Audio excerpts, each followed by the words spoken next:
Tungati 001 is here, California, Sacramento.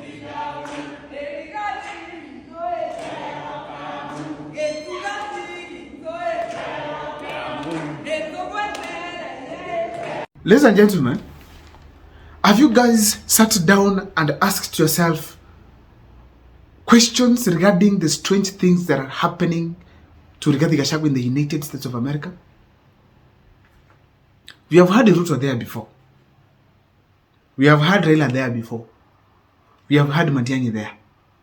To be honestly speaking here, you are able to tell, just like me, that Rigathi Gachagua, some strange things are happening to him that are not happening to these other leaders. I don't know whether I'm right about that. On this particular video, I want to take you through on these strange things that are happening to Rigathi Gachagua in the United States of America. But before I take you through, if this is the first time you're watching my videos at Mukwa Times, please take a second or two to subscribe, like, and comment, because that is the best support you can always give this channel. Ladies and gentlemen, without much wasting of time, let me dive into this topic here today. Number one thing that is strange as far as Rigathi Gachagua stay in the United States of America is that he's getting some scary security.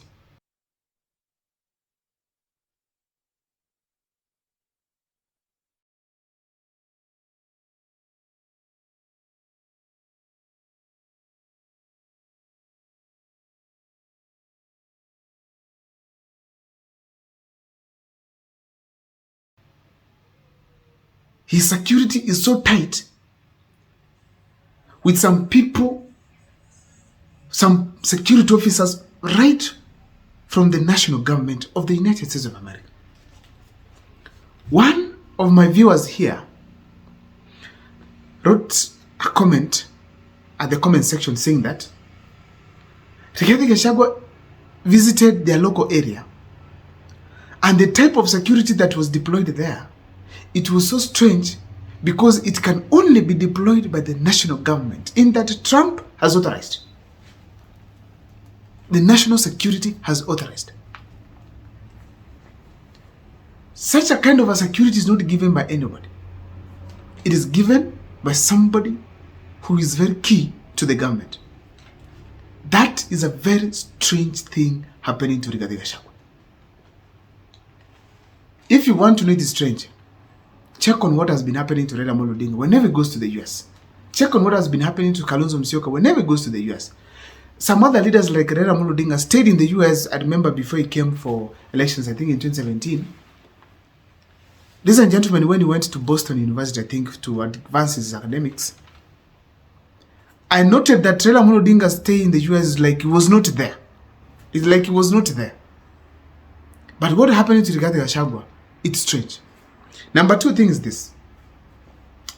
The media attention that Rigathi Gachagua is getting and his presence on the Kenyan media and international media as well. The media, I'm generalizing, both social media and mainstream medias.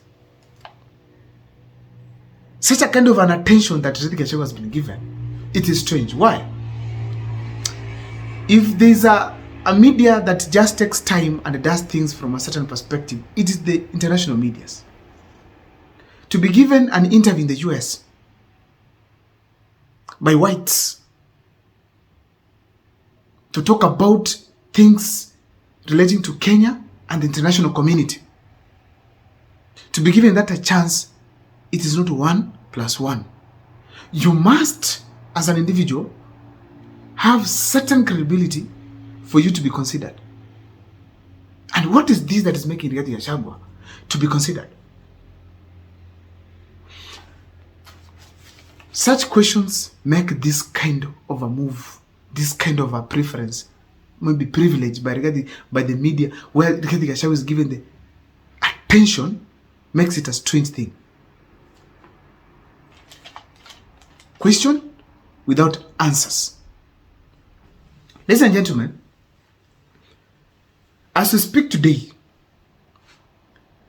Rigathi Gachagua is easily operating in the United States of America without any form of financial strain.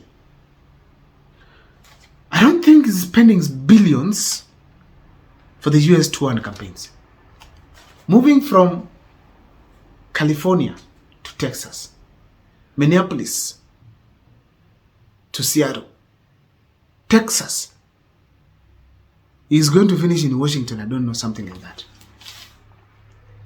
First, that is very expensive. Second, ladies and gentlemen, it is not easy for him to just use his money for political gain. Because politics, it's a game that is dirty. You can't just take your investments and put it in politics at all. It's not easy. That shows Rigathi Gachagua is getting immense support from the Kenyans in diaspora. Kenyans in diaspora, paying for the whole town meetings, supporting his tour across, and supporting the DCP party abroad. That is strange in the sense that it doesn't happen to any politician as such. We can compare and see when Batiang is going to a certain region, the type of reception he gets, the type of preparation is made. And you can see what happens to Rigathi Gachagua's side. Ladies and gentlemen, another thing is this. As we speak today, Rigathi Gachagua has announced that he's going to submit his evidence against President William Ruto to the U.S. Congress and Senate. Think we are stupid. Don't just think we are just here, just moving around. We are also here to put the Kenyan case to the American government and to Congress and to the Senate.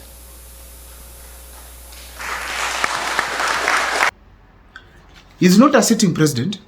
He's not a cabinet secretary. He's not a deputy president.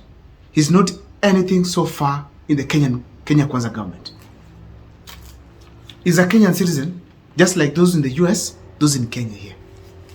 But he has been accorded that chance to go and present his case to the Congress and the Senate. Jesus Christ. That is strange. Has Raila Amolo Odinga ever addressed those people? When he was in opposition, presented his case against Uhuru Kenyatta, or maybe Raila Uhuru Kenyatta, or even Kibaki in the US Congress, or maybe US Senate? No. Right now, Rigathi Gachagua is preparing for that. And he assured Kenyans he's not just there to meet people. He's as well there to present his case. Isn't it strange to you?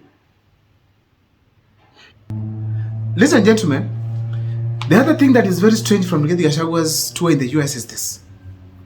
He has freedom to make allegations. All the atrocities, all the killings, all the displacements, all the disappearances, all the abductions. And we have a team that is putting evidence together to take William Ruto to the ICC at The Hague. And he can allege William Ruto met with Al-Shabaab. He can allege that William Ruto is funding RSF. First, remember, US has an established government. Kenya as well, we have an active government. These people have some diplomatic ties. But now Rigathi Gachagua to come inside, in between the two, and do whatever he's doing, that is strange. Very strange. That freedom for him to say that, it is not something that should be happening to any common citizen. Because there are diplomatic ties that these people have. There's an ambassador of Kenya to US, he's there. Ambassador of US to Kenya, they have a commission of course, but they're yet to have the ambassador himself.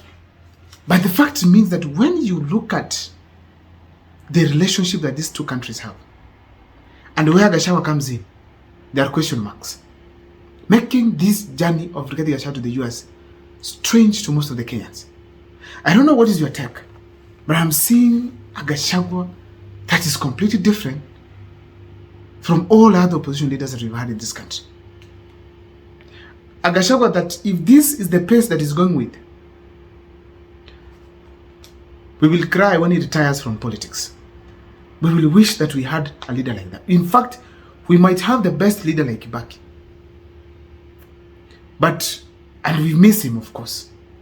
But we will miss Gachagua more because of the type of opposition that is presented to Kenyans as we speak today. I'm even wishing that, even when it gets to government, we will wish we have a Gachagua in the opposition. I don't know, guys, whether you are getting what I'm saying, but on the comment section, feel free to share with me on what is happening to Rigathi Gachagua in the US. See you next time for more videos.